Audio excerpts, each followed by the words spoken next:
की बात करें ग्लोबल लेवल पर हो रहा है करेक्शन और ऐसे में रिजल्ट का भी सीजन है और आज के दिन जो रिजल्ट निकल के आए हैं इंडिया मार्ट के निकल के आए हैं। समझने की कोशिश करते हैं कि रिजल्ट कैसे हैं, क्योंकि ये कंपनी जो है पूरा अगर देखने की कोशिश करें प्रीमियम पर ट्रेड होती है, मोनोपोली है, लेकिन रिजल्ट तो रिजल्ट ही है, उसी के हिसाब से कोई भी कंपनी काम करेगी। देखने की कोशिश करते हैं। ये है 31 दिसंबर 2020 और 31 2021 का, यानी वाई बेसिस पर दिस वन, और ये है क्वार्टरली बेसिस पर। सबसे पहले अगर हम बात करें इनकम, और इनकम में भी दो सोर्सेज होते हैं, एक होता है ऑपरेटिंग और दूसरा होता है अदर इनकम के अदर इनकम्स। इन दोनों को अगर हम ऐड ऑन कर दें तो आपके सामने सारी टोटल इनकम इस कंपनी की आ जाएगी। सबसे पहले देखने की कोशिश करते हैं वाई बेसिस पे। पिछले साल 1975 के आसपास और इस बार बात करें 2000 प्लस जंप है, लेकिन बहुत बड़ी जंप दिखाई नहीं पड़ रही। अगर इसी चीज़ को हम देखने की कोशिश करें क्वार्टरली बेसिस पे, पिछले क्वार्टर में 2100 के प्लस था और अभी है 2000 कि 2100 से नीचे, तो क्वार्टरली पे हमें डिप तो साफ साफ दिखाई पड़ रहा है। ये है इनकी टोटल इनकम। अभी तक क्या समझ में आए, इनकम वाई बेसिस पे बढ़ी है लेकिन बहुत ज़्यादा नहीं बढ़ी है और क्वार्टरली बेसिस पे डिप नजर आई है। अब इस इनकम पे बहुत सारी चीज़ें होंगी, टैक्सेस लगेंगे, खर्चे होंगे, तो एक एक करके देखने की कोशिश करते हैं। वो आपको मिलेंगे यहाँ पर। सेकंड जिसका नाम है एक्सपेंसेस। कंपनी के खर्चे ये हैं, लेकिन हम फोकस करते हैं टोटल एक्सपेंसेस के ऊपर। ऐसे में इनके पिछले साल खर्चे थे 896, अभी हो चुके हैं 1000, यानी 1100 प्लस। तो यहाँ पे खर्चे थोड़े बड़े हैं और इसी चीज़ को हम क्वार्टरली पे देखें तो 1000 प्लस से ये इस बार भी बढ़ा है। खर्चे बड़े हैं, चलिए ये देख लेते हैं।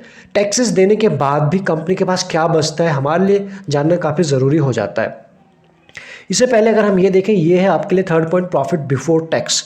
इसमें अगर देखें, अभी टैक्स इसमें दिया नहीं है, कम टैक्स इंक्लूडेड है, तो पिछले साल 1000 प्लस थी इनके पास टोटल प्रॉफिट। अभी वहाँ से डिप दिखाई पड़ा आपको साफ साफ, और क्वार्टरली बेसिस पर भी आपको डिप दिखाई पड़ रहा है। अभी इससे से अगर टैक्स हटा दें तब हम बात करते हैं net profit for the period. अब आप देख पाएंगे 815 हो चुका है 743, ये रहा आपका पहला डिप वाई बेसिस पे शुद्ध मुनाफे में। और क्वार्टरली बेसिस पे बात करें 851, वहाँ से भी आपको डिप दिखाई पड़ रही है। तो कुल मिला के नंबर्स में आपको गिरावट आ रही है साफ साफ। प्रीमियम पर कोई भी कंपनी काम कर सकती है, डेफिनेटली एक बेहतरीन क्वालिटी का स्टॉक्स है।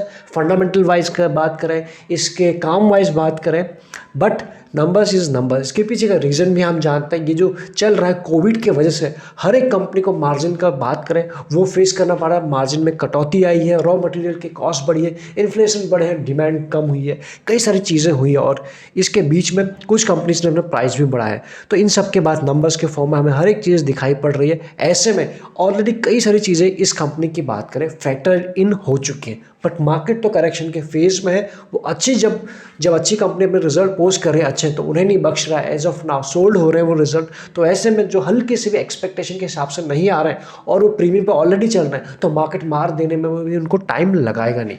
तो ऐसे में ऑलरेडी बहुत ज़्यादा शेयर करेक्ट हो चुका है। देखते हैं आने वाले कल की बात करें कैसे इसको रिएक्शन मिलता है। अदरवाइज नंबर थोड़ा सा वीक है, बट उन वीक को आधा मार्केट ने फैक्टर इन कर लिया, ये भी हमें जहन में अपने रखना चाहिए।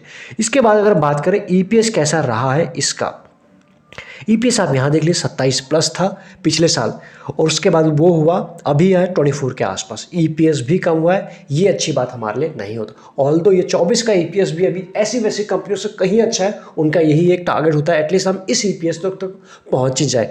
बट जिस लेवल की कंपनी है, जिस फंडामेंटल को बिलोंग करती है, जिसका जैसा इसका काम है, जो मोनोपोली है, जिस प्रीमियम पे ट्रेड करती है, उस हिसाब से आप देख पाएंगे कि नंबर्स आपको पुअर दिखाई पड़ रहे हो, आधे हो चुके हैं फैक्टर इन। इसीलिए पिछले क्वार्टर से बात करें तब भी करेक्शन था और अभी भी उस बीच में मार्केट में भी जो रैली हमको देखने को मिली उसमें भी इसने कोई ऐसा पार्टिसिपेट किया नहीं है, क्योंकि मार्केट समहाउ हमसे पहला जानता है। यही चीज़ आपको आज भी बताने की कोशिश की थी कि मार्केट में जो करेक्शन चल रहा है उसको मार्केट हमसे पहले जानता है, वो हमें बाद में पता चलेगा। तो कुल मिला के कल के दिन रहेगी इसके ऊपर नज़र कैसे मिलते हैं इसके रिजल्ट को रिएक्शन मार्केट का। बाकी आपको कैसे लगते हैं, क्या है आपके एक्सपेक्टेशन, आप चाहें तो हमें बता सकते हैं। हमने आपको बता दिया कि रिजल्ट पुअर है थोड़ा सा, बट आधे फैक्टर इन हो चुके हैं। बाकी सारी चीज़ें तो कल क्लियर हो ही जाएंगी। रीसेंट के लोज जो है, इसने जो बिल्कुल रिसेंट में लो लगाया था वो रहेंगे, सपोर्ट का काम करेंगे। अदरवाइज इसका चार्ट तो हम यहाँ पर डिस्कस नहीं कर रहे, बाकी उसको रही ज़रूरत पड़ी तो उसको अलग से कभी फिर कर लेंगे। Thank you so much. इस वीडियो में सारे इंपॉर्टेंट लिंक्स एंड डिटेल या फिर ये बात का ज्वाइन बटन भी आपको इजीली चैनल के डिस्क्रिप्शन में मिल जाएगा, एक बार चेकआउट ज़रूर कर लीजिएगा।